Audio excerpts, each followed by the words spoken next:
Olá, pessoal, tudo bem? Hoje nós vamos retomar o conteúdo que nós paramos na última aula, que foi o conteúdo do governo Collor, não é? Eu já mencionei que ele conseguiu ascender politicamente de forma muito rápida. Ele havia sido governador do estado de Alagoas, conhecido como o Caçador de Marajás, teve um apoio substancial da mídia, que comprou a ideia, determinada emissora de televisão foi até Alagoas, fez várias reportagens em cima das medidas dele como governador, de como ele repercutiu dentro do seu estado, como ele repercutiu no Nordeste, como isso vai fazer com que abra espaços para que ele possa pôr em prática o seu projeto político, que é chegar à presidência da República, como ele vai conseguir. E ele venceu as eleições no segundo turno, contra o candidato Luiz Inácio Lula da Silva, que se candidata pela primeira vez à presidência, tinha sido deputado federal pelo Partido dos Trabalhadores na década de 80, sendo também um dos fundadores desse partido. E ele vai ficar em segundo lugar, vai ocorrer mais tentativas desse candidato Luiz Inácio Lula da Silva à presidência da República e a vitória vai ocorrer somente em 2002. Enquanto Collor vai seguindo o seu caminho e assumiu um governo com dificuldades extremas no campo da economia. A hiperinflação, a situação em que o Brasil estava, o fluxo do capital externo indo embora, o poder de compra do salário não atendia às perspectivas, às necessidades da população brasileira, e com isso ele vai ter que fazer algumas mexidas, abrindo espaço para um programa neoliberal. Neoliberal significa novo liberalismo, onde o modelo é que as empresas estatais, aquelas que possam estar representando um prejuízo, um peso para o Estado brasileiro, que essas empresas pudessem ser vendidas e ele está querendo, com isso, diminuir a dívida pública e controlar a recessão. No entanto, essas medidas que ele toma não surtem os efeitos necessários para que a população conseguisse ter uma condição de conseguisse observar, analisar e ter aquilo ali aquilo como sendo fazendo parte da sua vida. A população brasileira não vai ter essa situação, essa benfeitoria que ele quer fazer. Fica só na questão teórica. E aí, a aproximação do Brasil, com esse novo modelo, tentando o desemprego ser reduzido, o arroxo salarial, a inflação, a recessão econômica, os vários problemas que existiam na área da economia. Então, ele passa a privatizar as empresas para, com isso, conseguir equilibrar as finanças. E no campo específico da economia, ele chama a economista Zélia Cardoso de Mello para o seu ministério, a ministra da Fazenda, da Economia e do Planejamento, acoplando todas essas pastas no mesmo ministério. Alguns são críticos com relação a isso, outros são apoiadores. Ele já fez uma redução de ministérios e, com isso, ele acoplou a Economia, Fazenda e Planejamento numa só pasta, num só ministério. Vamos lá. Observando aqui toda essa condição econômica e os dois planos que ele vai pôr em prática, que não vão obter os resultados necessários até ele enfrentar o processo de impeachment, que é um termo em inglês que significa impedimento. Ele enfrenta um processo de impeachment a partir, estou fazendo essa introdução, vou aprofundar já já, a partir de denúncias do seu irmão Pedro Collor à revista Veja. E vai desencadear aí uma série de situações que vão minando o governo Collor até chegar ao processo de impeachment. O processo vai ser aprovado, ele renuncia ao mandato de presidente e vai passar anos sem poder se candidatar a nenhum cargo público. E, passado alguns anos, ele retorna à vida pública sim. E na renúncia dele, quem assumiria é o vice da chapa que foi Itamar Franco. Essa chapa foi eleita pelo Partido da Renovação Nacional, o PRN, um partido recém-criado, sem muita estrutura do ponto de vista político, sem estrutura política, sem tradição. E, evidentemente, quando acontece isso, a eleição de um presidente em um determinado partido, num partido que não tem muita tradição, que é novo, a tendência é que o presidente vitorioso, quando ele consegue isso, a vitória, leve consigo uma grande quantidade de simpatizantes, de filiados, o processo de filiação começa a crescer muito, e só que falta a esse partido entender, e o governante, sobretudo, entender que ele não vai governar só, ele precisa do apoio do Congresso. E quando ele não tem o apoio do Congresso, o regime presidencialista é assim, quando o presidente não tem apoio do Congresso, ele não consegue governar.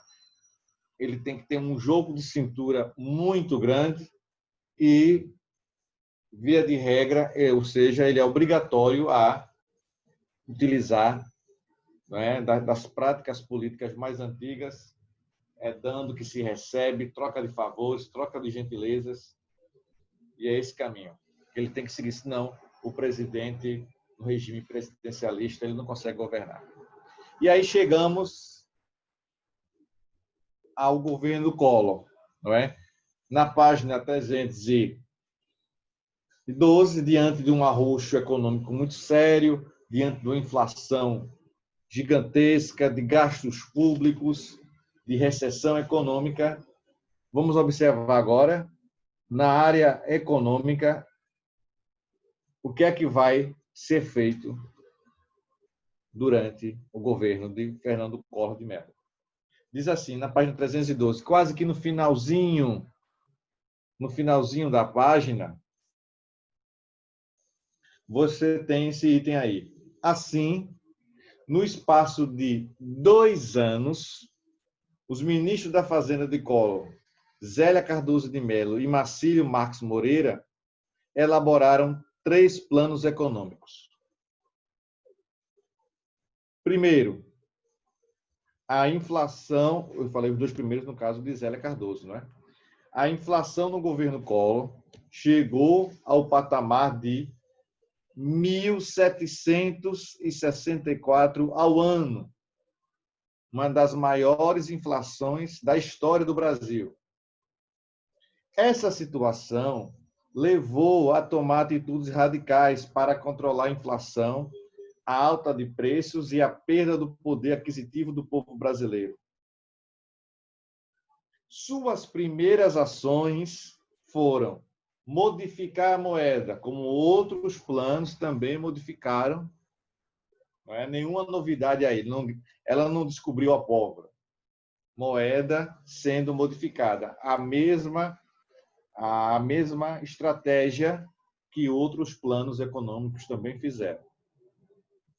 Que voltou a ser cruzeiro em vez de cruzado novo. Observe como chegou um momento que o povo não sabe como chamar aquela moeda aí. Aquela moeda. A moeda do seu país. Houve também enxugamento da máquina administrativa, com o fim de órgãos governamentais e ministeriais, demissão de funcionários e congelamento de preços e salários. Isso reforça essa atitude de demitir, né, funcionários públicos ligados aos ministérios, às autarquias. É uma atitude tipicamente neoliberal. Significa livrar o Estado do peso da sua estrutura funcional, dos seus funcionários, que, naquele momento ali, dependendo do setor do poder, se for executivo, legislativo, judiciário, ganha um salário razoável para bom salário, não é?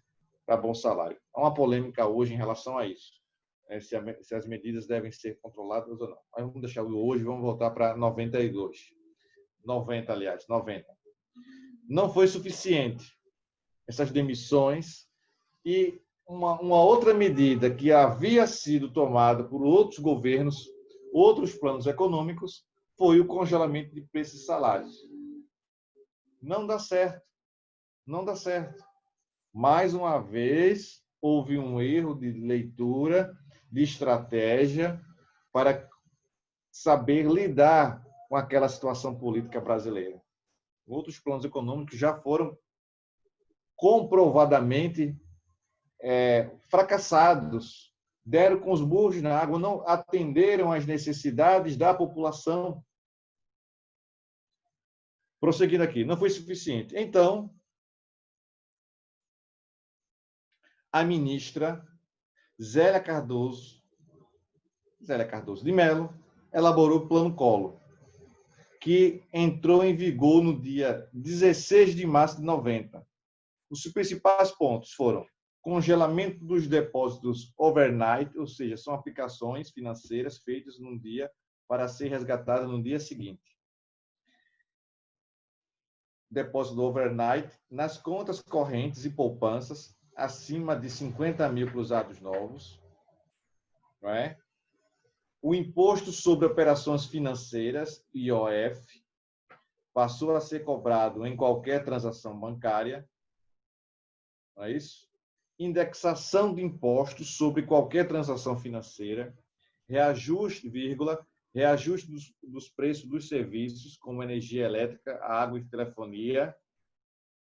Então, passou a ser cobrado um imposto em cima das contas pagas de energia elétrica, de água e de telefone, como se caso o Brasil não tivesse muitos impostos, não é?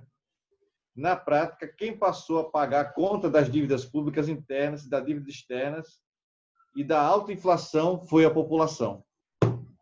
Foi a população. Vamos para o Plano Collor 2.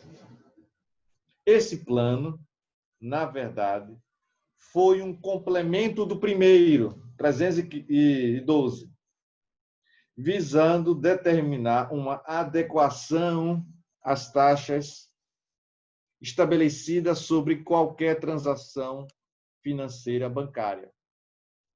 Substituiu o overnight pelo cálculo antecipado das taxas de produção e ampliou o congelamento de preços.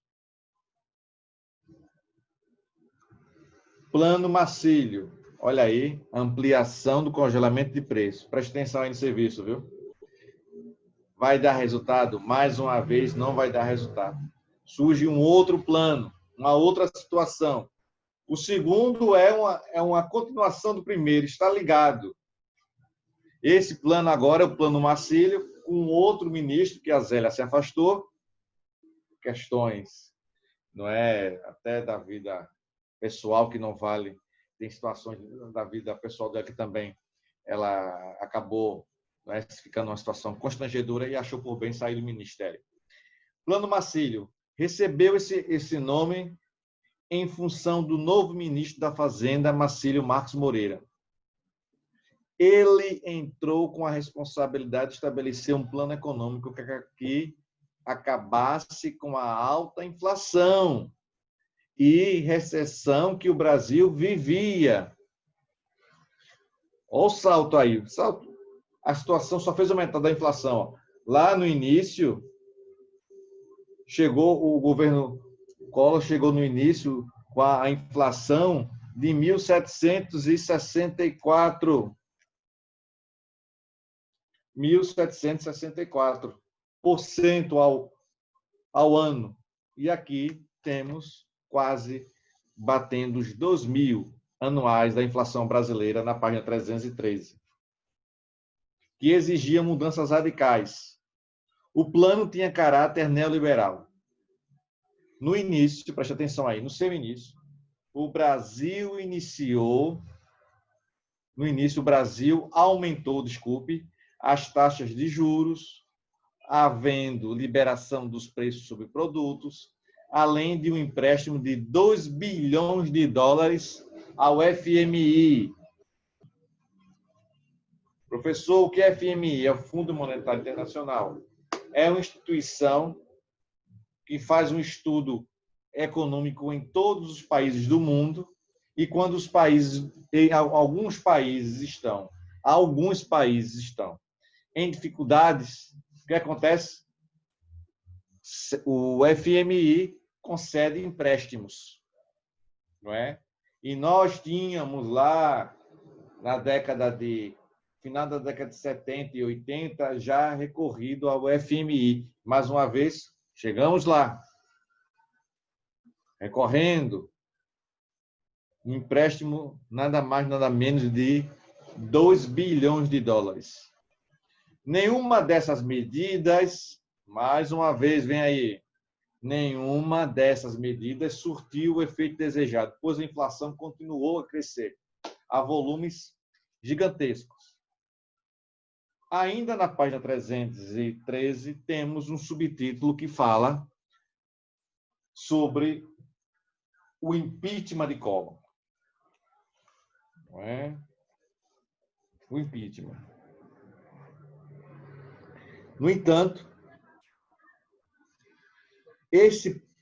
essa medida de impeachment tem aquilo que eu já mencionei na introdução, não é? Uma denúncia feita pelo irmão dele, Pedro Collor, à revista Veja, que vai começar a desencadear uma série de situações, de esquemas, com o tesoureiro da campanha, não é? E um ministro, quase um ministro sem pasta do governo Collor, que foi PC Farias.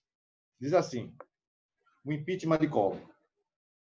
O segundo mandato de Collor, 1992, estava terminando com uma grave crise financeira e política. Nenhum plano econômico aplicado surtiu efeito.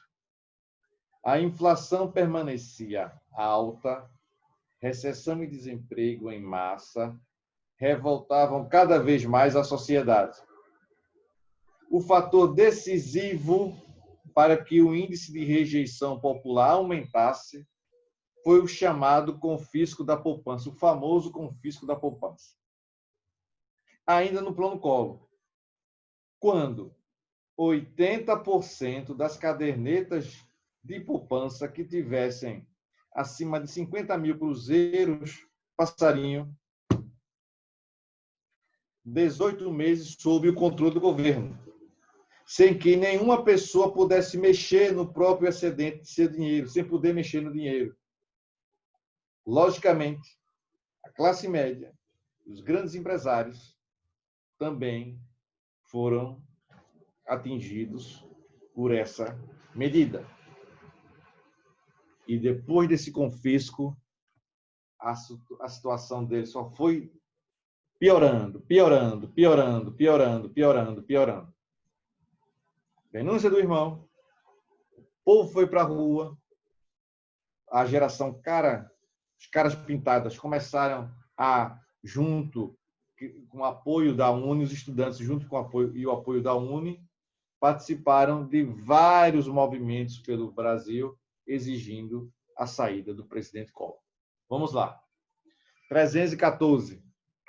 Em meio a uma situação do confisco das cadernetas de poupança do povo brasileiro, uma série de denúncias de corrupção contra o governo Collor veio à tona, surgiu, apareceu, envolvendo, inclusive, familiares como a sua própria esposa, Rosane Collor. A revista Veja, por exemplo, em maio de 1992, denunciou um esquema de corrupção por meio de uma entrevista com o irmão do presidente, Pedro Collor de Mello. A principal acusação foi a da existência de uma conta fantasma paga e mantida pelo tesoureiro de sua campanha, Paulo César Farias, conhecido como PC Farias. Em 26 de maio, foi aberta uma comissão parlamentar de inquérito, que, inclusive, ela obedece às diretrizes, às normas da Constituição, e eu não sei se você sabe, a CPI tem poder de polícia.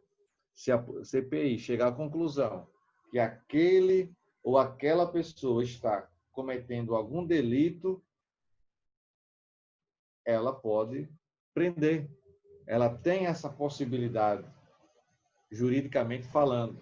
Tem a CPI, né? A Comissão Parlamentar de Inquérito. Parlamentares que se reúnem, formam uma comissão. Dentro do Congresso Nacional tem várias comissões. Desculpa. Tem a Comissão do Orçamento, tem a Comissão da Educação, tem a Comissão do Trabalho, tem a Comissão da Economia, tem a Comissão dos Direitos Humanos, tem a Comissão da Cultura, tem uma série de comissões dentro do Congresso Nacional.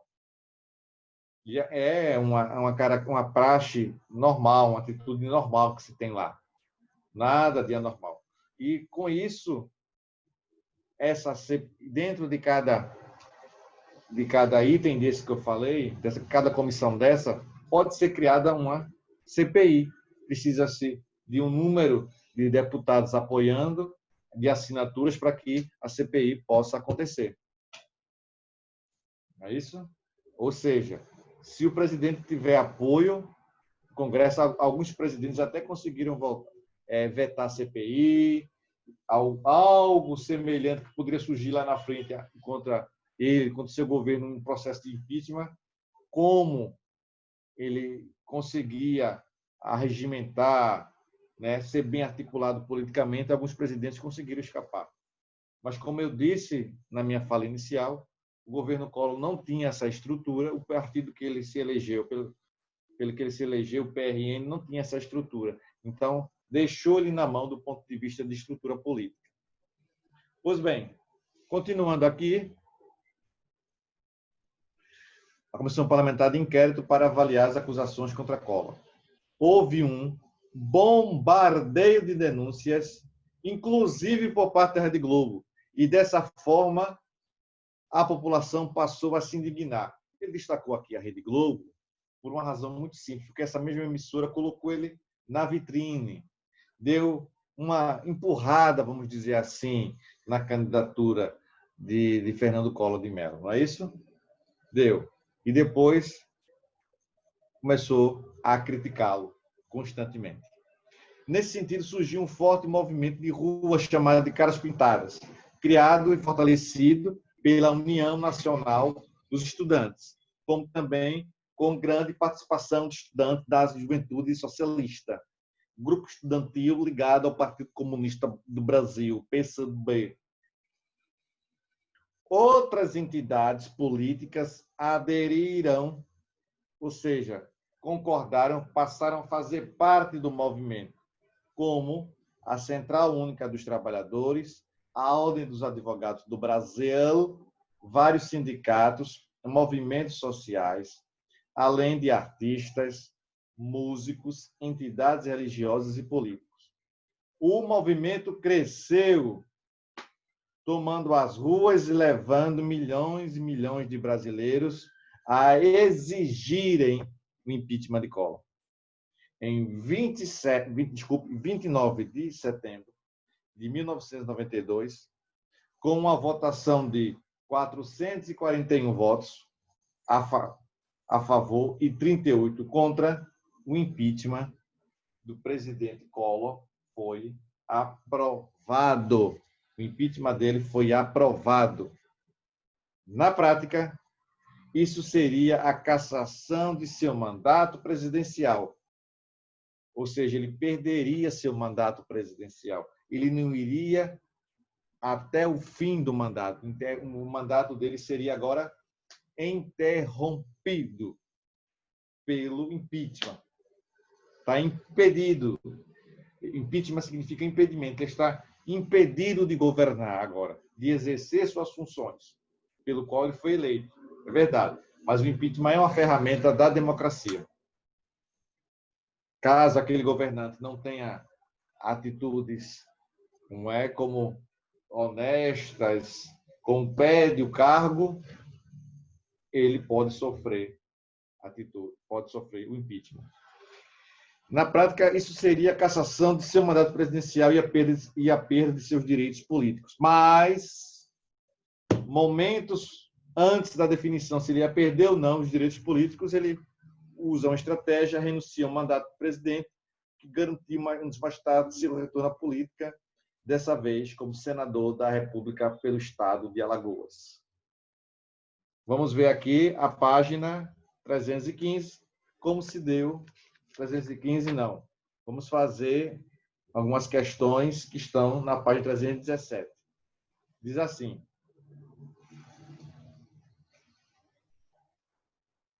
sétima questão, página 317. Diz assim: o governo de Collor aproximou o Brasil do neoliberalismo e do capital norte-americano. Comente essa afirmação. Qual é a resposta que você vai colocar? Não é? Comente a afirmação da aproximação do governo brasileiro, governo do Brasil, neoliberal e do capital norte-americano. Como é que foi isso? Comente. A aproximação do governo Collor com os Estados Unidos se materializou, a resposta aí, a aproximação do governo Collor com os Estados Unidos se materializou no neoliberalismo e no Estado mínimo, com a diminuição de gastos públicos, diminuição dos gastos públicos, vírgula, não é isso? Diminuição dos gastos públicos, mencionei isso aqui, demissão, vírgula, demissão de funcionários públicos, também falei isso aqui, demissão de funcionários públicos, privatização das empresas brasileiras, ou seja, as empresas públicas elas são vendidas para o capital privado, deixam de ser estatais e passam a pertencer ao capital privado, a particulares, a pessoas. Abertura de fluxo de capital estrangeiro e contratação de empréstimos junto ao FMI. Oitava questão. Comente os planos econômicos do governo Collor. Vou comentar somente o plano Collor, o primeiro plano. O que é que você vai colocar aí? É aquele plano que tem aquelas operações, não é? Vamos lá. Plano Collor. A resposta. Foi elaborado pela ministra da Fazenda, muito bem, Zélia Cardoso, em 1990. E se baseava no congelamento de depósitos do overnight, nas contas correntes e poupanças acima de 50 mil cruzados. Ponto e vírgula. O imposto sobre operações financeiras, o IOF, passou a ser cobrado em qualquer transação bancária. Tivemos também a indexação de impostos, reajustes tarifários de serviços públicos. Tá bom assim? Para finalizarmos, B, Plano Collor. Foi a continuação do Plano Collor. Consistiu na adequação às taxas estabelecidas sobre qualquer transação bancária substituiu o overnight pelo cálculo antecipado das taxas de produção. Plano Collor 2 foi a continuação do Plano Collor. Ponto. Continuando, consistiu na adequação às taxas estabelecidas sobre qualquer transação financeira bancária. Substituiu o overnight pelo cálculo antecipado das taxas. Meus queridos, com isso nós concluímos o governo Collor. Ele renuncia seu cargo, sai da presidência, não perde os direitos políticos, passa um tempo afastado, mas por opção dele, e retorna como senador pelo estado de Alagoas. Collor de Mello. Quem vai assumir em seu lugar agora? O Brasil vai ficar a navios, ficar à deriva? Não. Vai assumir o vice-presidente, como sempre foi. Só que nesse momento aí a chapa é conjugada. Você vota no presidente e você vota no vice automaticamente. E o vice era quem? Itamar Franco, mineiro, de hábitos simples, discreto politicamente. No entanto, surpreendeu a todos quando fez um bom governo, o chamado governo de coalizão. O governo em que os partidos que estavam na oposição ao governo Collor vão participar do governo Itamar, que sabia que era uma forma de tirar o país do atoleiro em que se encontrava. E vamos ter novidades econômicas no governo de Itamar. É bom deixar bem claro isso, porque historicamente pode haver uma confusão em relação, vou até antecipar, o Plano Real que surgiu durante o governo de Itamar. Não surgiu durante o governo de Fernando Henrique, que será o próximo presidente após Itamar. Mas isso eu explico com mais detalhes na próxima aula. Ok, pessoal? Tchau para vocês, forte abraço e até a próxima. Tchau!